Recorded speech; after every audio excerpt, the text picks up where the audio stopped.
আসসালামু আলাইকুম রহমতুল্লাহ বারকাত আলহামদুলিল্লাহ ওয়াসসালাতু ওয়াসসালামু আলা রসুলিল্লাহ সাল্লাল্লাহু আলাইহি ওয়াসাল্লাম ওয়া আলিহি ওয়া আসহাবি আজমাইন আন আবি হুরায়রা রাদিয়াল্লাহু তাআলা আনহু قال قال رسول الله صلى الله عليه وسلم آية المنافق ثلاث إذا حدث كذب وإذا وعد أخلف وإذا أؤتمن خان রাহুল বুখারী ও মুসলিম।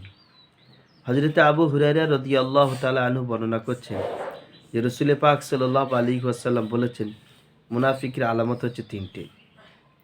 যখন কথা বলবে তো মিথ্যা কথা বলবে, যখন ওয়াদা করবে তো ওয়াদা খিলাফি করবে, আর যখন তার কাছে আমানত রাখা হবে আমানতের খেয়ানত করবে। এটি বুখারী ও মুসলিমের হাদিস। আর একটা হাদিসের কিতাবের মধ্যে, মুসলিমের মধ্যে এই শব্দগুলো বেশি আছে, ওয়াইন সাল্লাহ ওয়া সামা ওয়া জামা আন্নাহু মুসলিম, যে তারা নামাজ পড়বে, রোজা রাখবে, আবার নিজেদেরকে মুসলমান বলে দাবিও করবে, কিন্তু এরা হচ্ছে এক কিসমের, এদের বদাখলাকের কারণে এরা এক কিসমের হচ্ছে মুনাফিক। আমরা হাদিস টাইপের বিশ্লেষণ ভালোভাবে বুঝে নিই।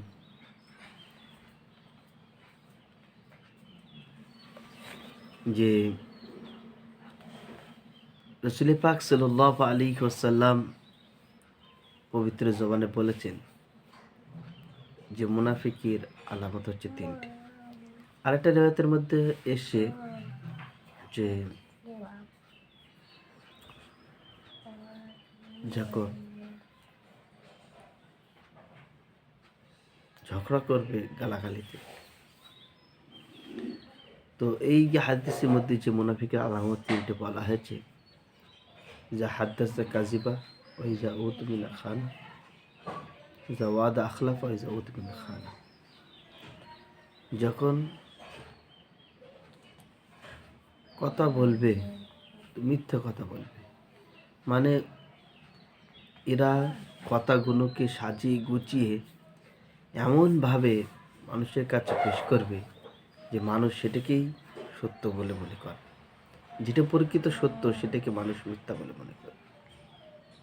আর মুনাফিকরা এই কাজটা আঞ্জাম দেয়।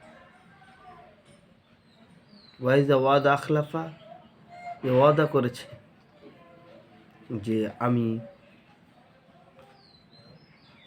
অমুকের সাথে, আব্দুর রহমানের সাথে 3টের সময় রাস্তার মোড়ে কথা বলব, কিন্তু এ যায়।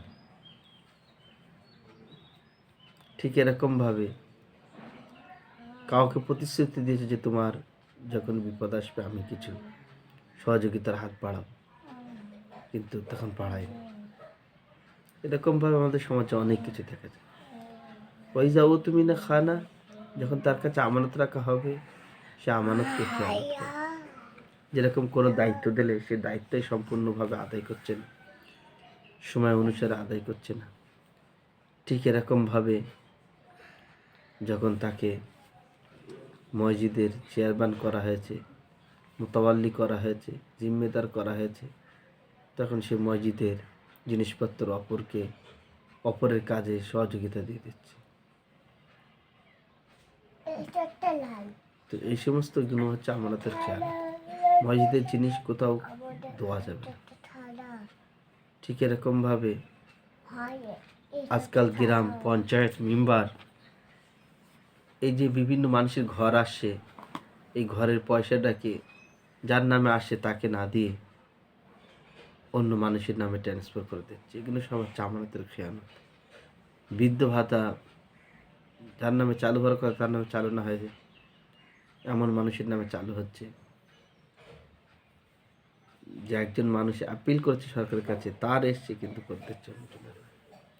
তো এই সমস্ত বিষয় সব হচ্ছে আমানতের খেয়ানত। আল্লাহ তাআলা আমাদের সকলকে হেফাজত করেন বলেন আমিন।